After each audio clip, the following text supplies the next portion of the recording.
We see a race where record numbers were spent in money, in campaign donations, and we really see a speaker who was bailed out by Democrat votes.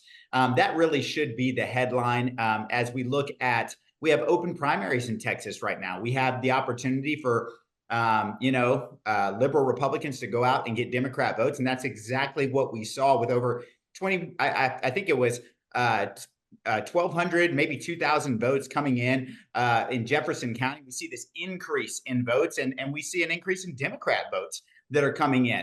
And in the process of doing that, we also know that, Dade Phelan was going after those Democrat votes. And since we have open primaries, we see that if you win by just around 366 votes, and you have thousands of Democrats flooding in, well, we can definitively say that Democrats saved Dade Phelan. And this is a problem. This is something we have to fix going on in the next legislative session. You take away from this primary season starting in March and ending a couple nights ago, and that is the unprecedented, historic success of the grassroots activists crushing the liberal establishment uniparty that has controlled the Texas House for far too long. And yes, Dade Phelan survived his race to be reelected, but he should be absolutely humiliated and embarrassed with what he had to do to save his seat. He had to spend over $13 million to eke out an election by 300 votes, and he needed Democrats to carry him across the finish line. And you know what? It maybe shouldn't be surprising. Democrats reelected Dade Phelan. Democrats saved him, sent him back to the Texas House. But you know why they did that? Because Dade Phelan empowers Democrats in the state capitol. Dade Phelan puts their priorities over the priorities of the Republican Party of Texas. That's why Democrats sent Dade back to the Texas House. But I do not want to lose sight of the fact that we have had the biggest change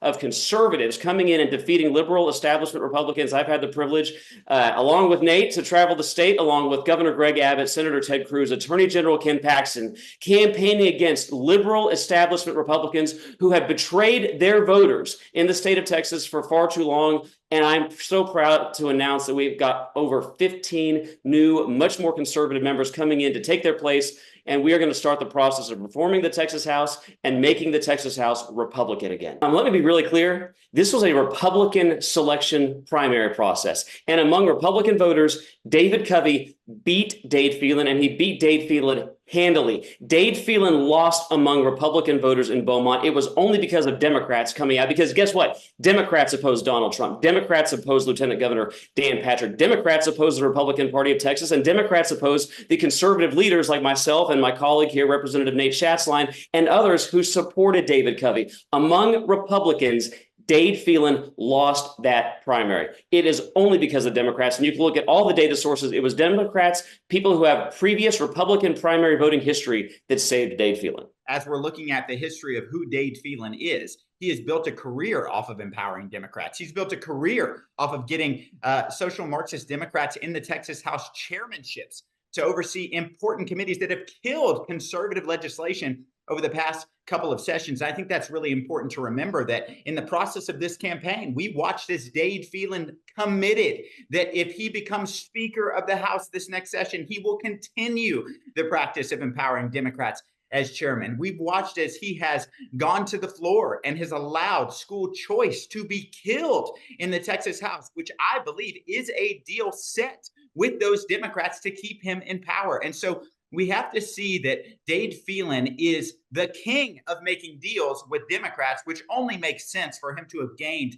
the Democrat vote inside of his district. And I'm sure it only helped him to get across the finish line with those Democrats when we see our great future president, Donald J. Trump, and our great attorney general and, our great lieutenant governor out there saying, hey, this isn't our guy. And when that happens, I think those Democrats are awoken and they think, well, the only way that we're going to stay empowered is if we get out and vote for this so-called Republican Dade Phelan. If I know Dade Phelan, and if I've watched how he's operated in the House before, what I know to be true is that Dade Phelan is not above going for Democrat support in order to gain that Republican speakership and peeling off 10 to 11 Republicans to do so. And so one of the things that we have to make sure of is that this next speaker is chosen by our Republican majority caucus.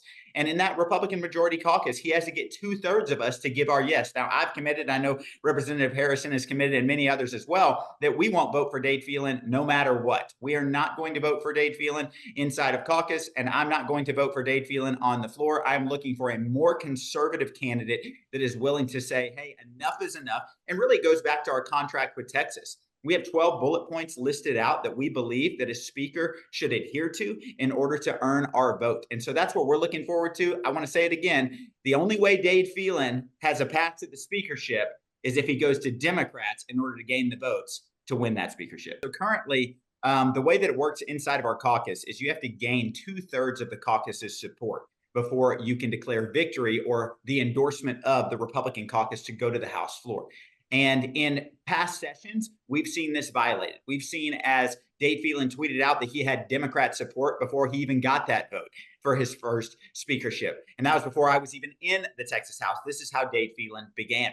And so the proper process is that you only solicit support from Republicans inside of the Texas House Republican caucus. That's the process. And that happens in December, where we come together with all the new members, and whoever wants to run gets to jump in and throw their name in the hat and earn support. And the way it works is we go through several rounds, and the person with the least amount of votes gets knocked out. And then we vote again until we can come to a consensus of who is going to share our values and actually fight for our GOP priorities, which I think is truly what is most important here, is fighting for those GOP priorities, which is why we have suggested, hey, here's our contract with Texas.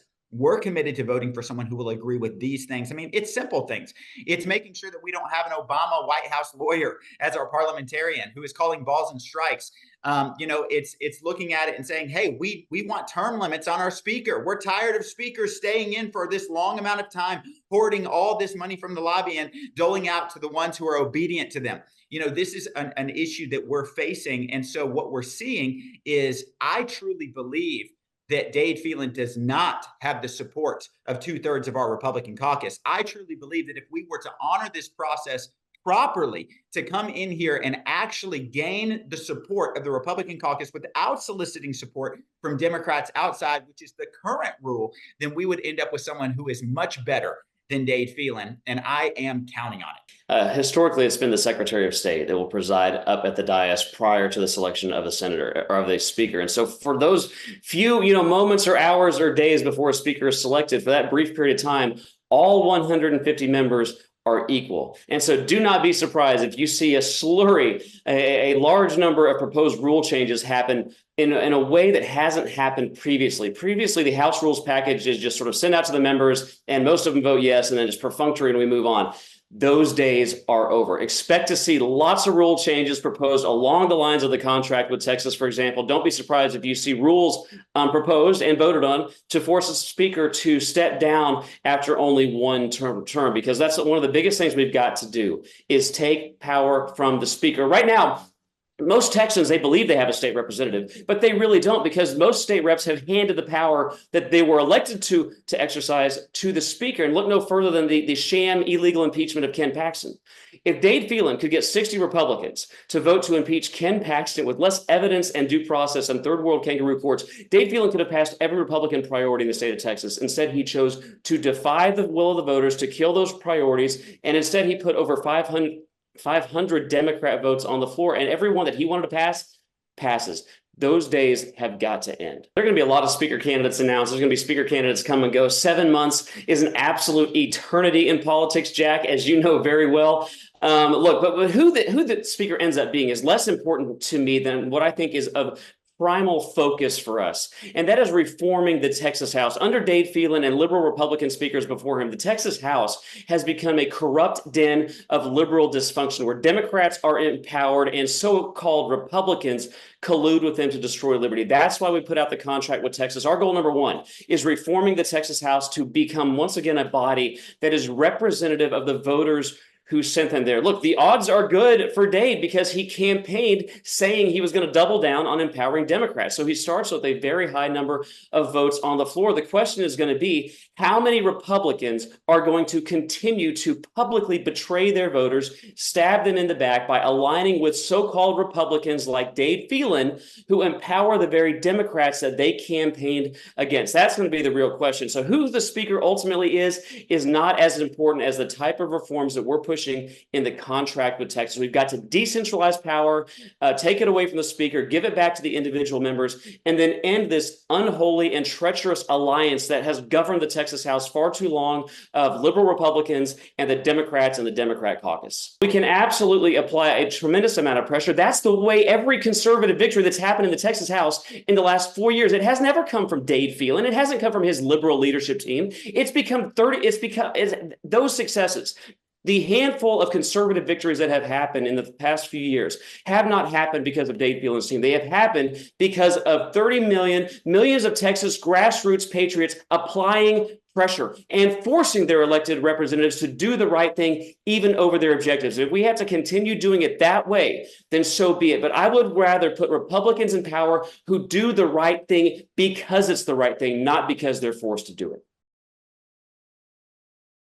Dade and all of us have just gone through, as you said, a brutal primary season. I'm very grateful to have won re-election here in Collin County. I know Representative Shaheen is as well. As for Speaker Phelan, he's done a tremendous job serving his district, House District 21 in Southeast Texas, for a long time. His voters sent him back to continue that work. And as Speaker of the House, he's done a great job providing what I believe are the two most conservative, or leading the two most conservative legislative sessions in the history of our state, certainly in recent memory. And so I'm glad to have the primaries behind us. We Republicans now have to get to unite and come together and look towards November and beating the Democrats in advance of next session. So we had a lot of great things to run on, and as Representative Leach said, we just brought that message to our voters, won re-election with really significant wins. And then, Speaker Phelan, even though he's a statewide official, he still runs for re-election in his district. And nobody knows Speaker Phelan better than the people of his district. And he won because of the great wins that we've had during the last two sessions that he's been Speaker.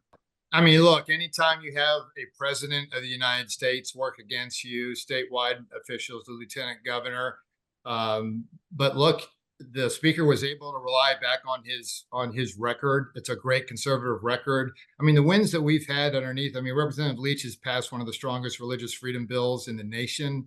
I've worked on protecting kids from being sexually exposed to just pornographic materials and the like. So all of us had some really good, strong wins. And of course, having President Trump, having Lieutenant Governor in the mix there made his race tighter. But at the end of the day, he's just a well-known figure in his district, and he prevailed. And we're looking forward to him being Speaker next session. He, like us, was very honest with the voters. There's a lot of deception and deceit, a lot of dishonesty, a lot of dishonest attacks against us and against him, not only as state representative, but as the leader of our chamber.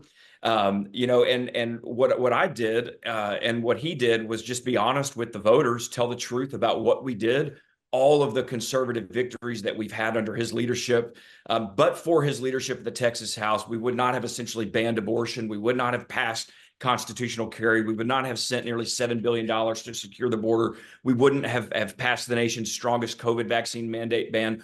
All of these things happened under his leadership. He was honest about that with his voters, and I'm glad that his voters agreed and sent him back to serve them in another 2 years in their Texas House. Look, there will be conversations about the leadership of our chamber next session.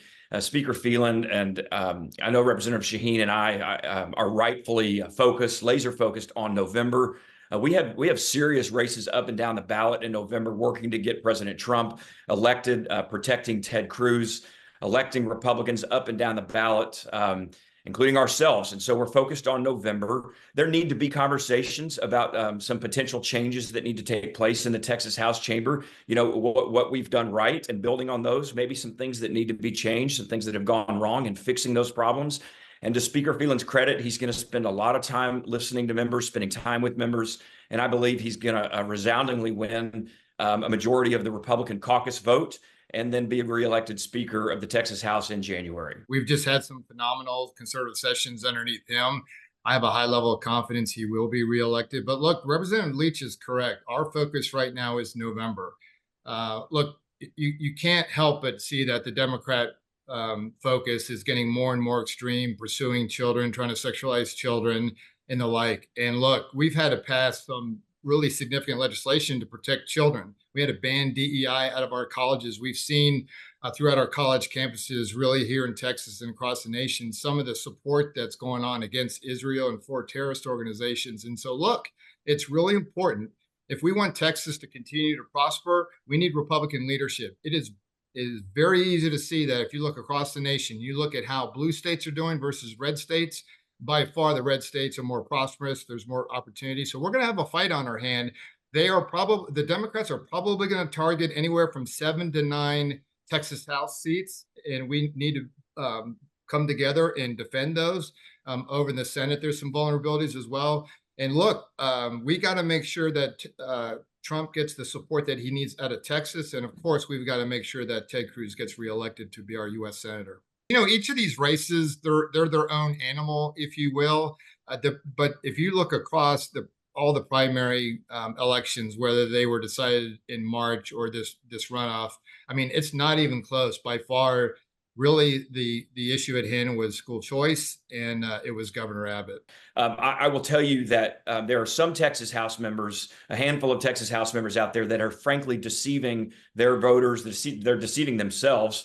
They're certainly deceiving Republican primary voters into what has actually transpired over the last 2 sessions. We have delivered the most conservative legislative sessions in the history of the state of Texas, certainly in modern history.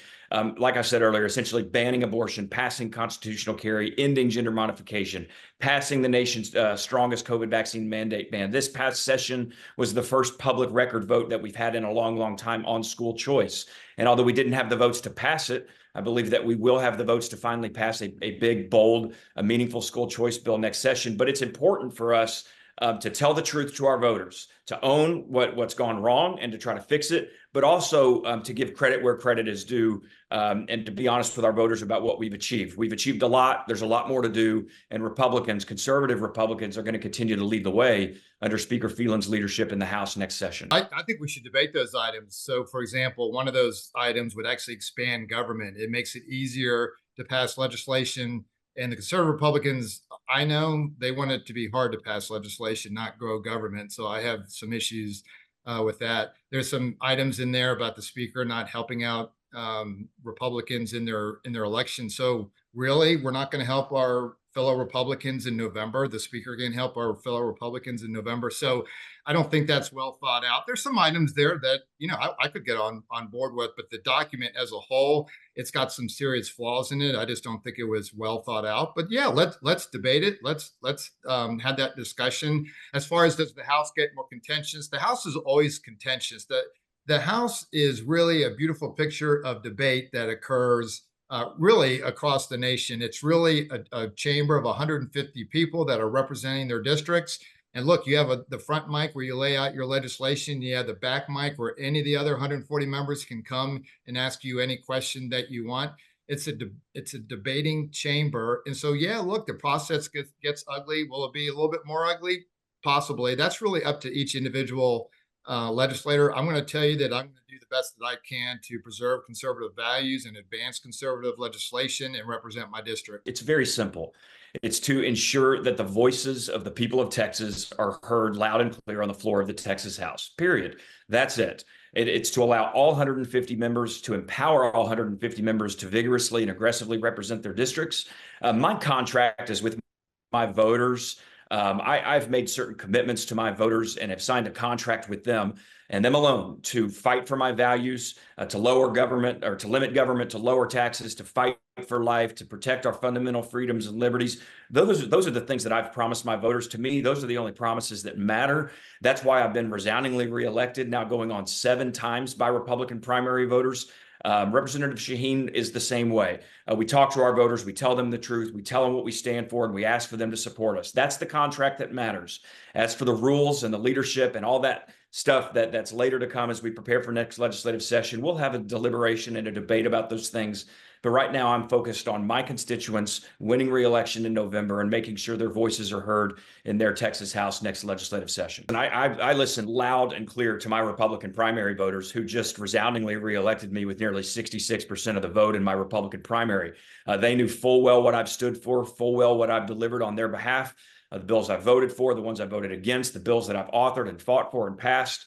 And so I sure as heck listen to and care what my Republican primary voters have to say. But I've never really cared what Abraham George has to say, and I don't plan to start now. I'm one of the most conservative members in the Texas legislature. I'm proud of that. That's who I am. That's how I run for re-election. That's how I win. So I'm going to represent the 200,000 citizens that are in my district. My hope is that at some point, the Texas GOP stops attacking Republicans, because that's really has been the focus. That's been a huge disappointment. The job of the Texas GOP is to help Republicans get elected. And quite frankly, the history has showed us all they do is attack Republicans. So again, I'm going to be focused on the people that I represent. Everybody knows where I stand, where my faith is in the Lord Jesus Christ and my conservative values and those principles. And that's my foundation, and I'm not budging from it. And that's what's gotten me reelected. And I think that's what helps me to represent the 200,000 constituents that are in my district.